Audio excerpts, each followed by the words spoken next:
ladies and gentlemen. Welcome to another exciting episode of the Paul Brown Show. We're taping live at 2 Expose UX Studio. We have Mr. Darryl Goodman, the founder, and Mr. Ray Harvey's the chief engineer. And today, as my guest, I have Miss Tyanna Evans. She's the founder of Evans Counseling and Consulting, LLC. How you doing there, Miss Evans? I'm doing well, thank you. Thank you for the invitation. Thank you for coming on the show. Tell the audience a little bit about Tyanna Evans. So I was born and raised in Carolina, specifically Spartanburg, where I went to University of South Carolina for my undergrad and graduate education. Upon completing the program, I temporarily moved to Charlotte, and the interesting thing is that I said that's where I was going to live, that's where I was going to stay, I was going to live my best life there. And then somehow I found my way back home to South Carolina. So I've been back now for approximately 6 years, and it's been nothing but good to me and my family. Evans Counseling and Consulting. Tell us a little bit about your counseling service, ma'am. Yes, so Evans Counseling and Consulting is a multi-specialty practice where we offer services for their post-accident and personal injury clients. We also offer stress management, which is especially important right now during COVID-19. And we offer premarital counseling. It's pretty key and important in those who are pursuing marriage. What made you want to start your business? Well, I definitely identified that there was a need here in Columbia, South Carolina, which is where my practice is located in the downtown area, for those who needed services. It is hard to be able to connect with other mental health providers due to them being overwhelmed already by their own caseloads or limited access. So I definitely wanted to be able to provide more access to community resources by opening my own practice and helping those who are seeking help. Now, I know I talked to some of my audience prior to the show, and they want to ask some questions about some of your areas. One of the areas is your premarital counseling. One of the questions that they ask is, once the date has been set as far as the marriage, when should someone or the couple start seeking counseling? I believe the sooner the better, because there is quite a lot of processing to do, because when you think about it, it's two completely different individuals coming together to merge as one. People with different backgrounds, people with different family history, expectations. So it can be quite overwhelming to merge together. It does take some adjustment. So I definitely would recommend that those who are engaged in seeking marriage definitely start as soon as possible. Another question someone had as far as premarital counseling is, do you suggest HIV testing by each member prior, or should they do it together, or what's your suggestion on that? That is a very good question. So I definitely don't think it's a bad thing to go ahead and have some type of medical screening just to make sure that both parties are in superb health. The worst that could happen is that the test results don't come back positive, or when they do come back positive, and then there has to be some difficult situations and conversations that have to occur. But I definitely think that it's good, and it further validates the trust that you all have for one another. If there is one of the members of the couple, if there's some type of resentment as far as wanting to consent this testing, do you think there may be some type of issue as far as one trusting the other? I believe that if there is some pushback regarding the other partner not wanting to test. It's important to kind of process that together. It's important to explore what is their reservations or hesitations, and then once that has been determined, working through that and following through with it. Because I'm sure there's something as to why they don't feel it as necessary. And in order to be able to move past it, it does need to be addressed. Another big thing that, a question that one of my guests had was as far as the finance. Why is that such a big issue in marriages these days? Yes, finance is among the top two reasons that divorce happens. When you're merging finances, that's a very, very tricky and delicate discussion to address. People are very possessive. You know, what's mine is mine, and what's yours is yours. Honestly, whatever works for the couple is what should happen. So I'm not saying that you have to merge accounts, but you have to do what's in the best interest of both parties. If both parties agree to a joint account, great. If both parties agree to separate accounts, that's fine as well. And if both parties agree that there's an account just for the bills that they share and then they have their own separate accounts, that's great as well. As long as it works for both parties are in agreement. But finances is a very delicate and sticky situation, and that's definitely something that's addressed in premarital counseling. Who do you feel should handle the financial aspect of it? Because both persons really can't handle that part of it. Right. Well, that is not for me to determine. So what happens is that, excuse me, what happens is that there's a discussion that is held in session between the both of them as well as the counselor. We discuss people's strengths and weaknesses. And generally, whoever is more organized, whoever has a better understanding of cash flow, that is the individual that usually steps up and says, you know, I'll take responsibility for the finances and making sure everything is paid, everything is balance. But I do not make that decision for them. That is something that I help them to come to an agreement on. What if there's a resentment from the other person as far as, you know, you don't trust me as far as handling the finance, because remember, they have been handling the finances being single. And they kind of like feel like it's a resentment that you don't trust me if we're together as a couple. Well, it's not really a matter of trust. It's a matter of who is more comfortable and who can perform and manage it better. Trust is it goes both ways. It's I have to trust you to be able to manage this money that is ours now, because it's not just yours, it's not just mine, it's ours now.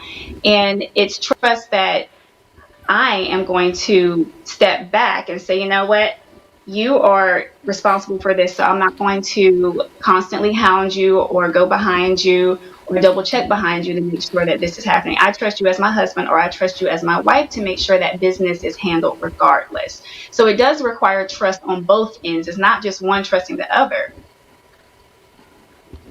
Now, I know credit score is a big thing these days.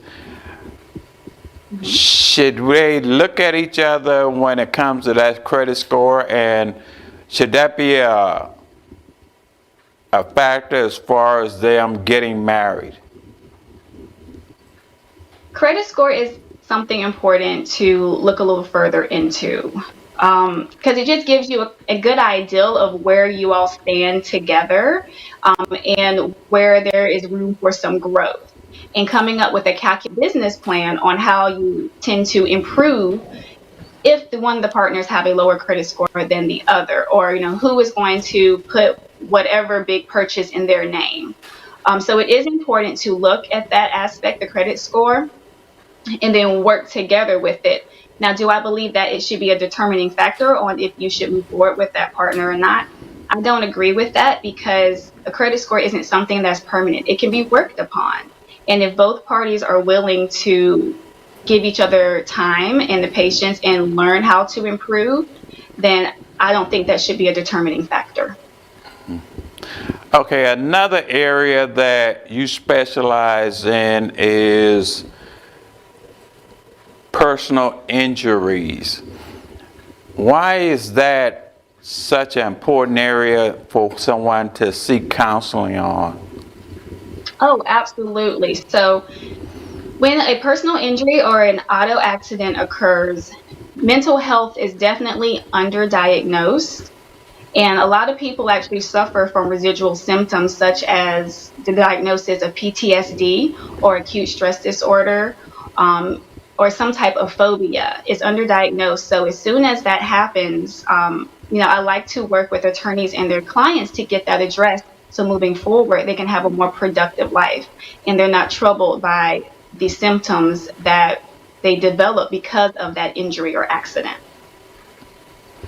Okay, some people, when they are at fault, have a tendency not to seek that medical or that counseling because of the financial aspect of it. What advice do you give them? Well, removing the shame and the guilt, because we all make mistakes. We haven't all lived a perfect life. And so it takes you stepping outside of yourself to say, you know what, I made a mistake, but I still recognize that I need help. So I'm not dealing with the shame and the guilt that's surrounded by it.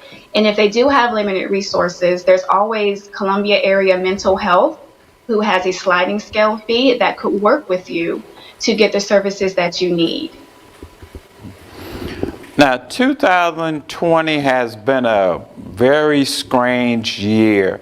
Why should we seek counseling for this year? Because this is a year that a lot of us has never seen. There's a lot of things has happened. It's a lot of firsts for a lot of people. Unprecedented times. The climate right now of the nation is very stressed. It can be very gloomy, very doom feeling. COVID, having to isolate yourself and be less social, which most human beings are social individuals. We like interacting and engaging, and what we're being asked to do is to withdraw from the things, the people that we love to interact with. So stress management during this particular era is so important. And it's important to keep connected, even if it's virtually, with the things that make you happy, with the things that keep you motivated, with the things that continue to give you hope. Another question that I was presented with was, when I was growing up, policeman was looked at as person of being trustworthy, someone that I would look forward to protect in my community. Now, as we see images of them hurting individuals in our community, and we're seeing it on video, how do we explain this to our youth? That is a very good question. And it takes having those difficult conversations with your youth to understand that what is going on is troubling. It's disappointing. It is tiring. It is hurtful. But not all is lost. There's still very much hope in it, and having a conversation no longer is, just comply and everything will be okay. That's no longer the answer. And so now you're having to go in a little more depth as to what needs to be done. And the real answer is, policy change. Our youth have to get involved. Our youth have to understand that it's not enough just to, work a simple job. You have to advocate now for your rights because no one else is going to do it for us. So having that conversation with them to become these leaders, to become these judges, to become these politicians, to become these law officers. That's what's needed in our community. We need more representation in people who can influence change. So when I look at this policeman, when I'm in trouble, when I look at this policeman, will this be the policeman that I see as the one that's going to protect me, or is this going to be one of the policemen that I have seen in videos that is going to hurt me? So trying to decipher if your safety is at risk or this is someone who's actually here to protect you. And there's no way to actually predict that. There isn't. So I can understand that being a constant question, especially if you're pulled over, and the officer is getting out of the car and you're like, okay, is this a good one or is this a not so good one? And there's no way to determine that. But what we can do, because we can only control us and our actions, is to at least try to enter it with an open mind. And then from there, you can better evaluate the situation. You can better evaluate your safety and the risk, and then make a decision from there on how to proceed. I know a lot of times, as far as our youth, we see when we're in school, you see the different nationalities playing together. We're in class and all, but then again, we look on TV, we see hatred. How do we, separate that? One bad apple can't spoil them all. And you may say, oh, well, there's a lot of bad apples. And that is true, too. There's a lot of bad apples, but there's still very much good and positivity that surrounds us. And that's where our energy and our focus has to go into, the things that actually add to our lives. And so you can't become too overwhelmed by what's going on, in the world. And I always recommend people to limit their daily intake of the news, limit your daily intake of your social media, because a lot of times there's only spotlight given to what's wrong with the world, what's going on with the world that isn't so good. So I recommend that you decrease your intake of the media and then increase your intake of these positive things, the positive people, and sometimes you do have to look pretty hard for it, but it's out there. In 2020, with the coronavirus, and now we're starting the schools back up, where some schools are going back into the building and some are virtual learning. How do we get our children mentally prepared to go into these buildings when they're telling them that the coronavirus is still alive? It's key to understand and to remember that we are only in control of but so much. We can't control everything, no matter how good our hygiene practices are, cleaning practices are. There's always going to be a risk, no matter where we go. Even if it's running to the store, if it's going to school, if it's getting gas, there's always a risk that's there. So the best thing that you can do to lower your exposure, lower your risk, by continuing to do the things that you've been doing, such as properly washing your hands, making sure you remain with a mask on your face, limiting the things that you touch, maintaining social distancing. The threat is going to be here for a while, unfortunately, but we can start to contain it to some degree only by what we practice and what we do. And so we can't constantly live in fear. Fear is disabling. Fear will keep you from doing and experiencing and enjoying life and living. So if we continue to live in the, oh, if I do this, then this is going to happen, then you're not really living to begin with. So you control only what you can, what you can control, and that's it. we have these two political parties that seems to be fighting among each other, and they're using this coronavirus as a means of separating the people. You have one party, the Republicans, saying the coronavirus isn't that bad. You don't need masks. You don't need this and that. And you have the Democratic Party saying wear masks. I mean, President Trump is saying you don't have to wear masks. We don't, and then you have the Democratic Party saying wear masks. So it's so conflicting. Who do we trust? We're living in the same, we're living in the same country. Right.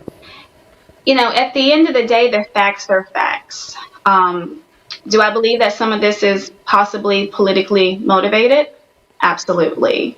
But it's important to also do your own research. You can't take everything that you're told, everything that is relayed to you as factual. You have to do your own research and do what you feel is in the best interest of you and your health, as well as the health of everyone around you, especially with this being as contagious as they are making us to believe. It is important to do your own research and evaluate the risk.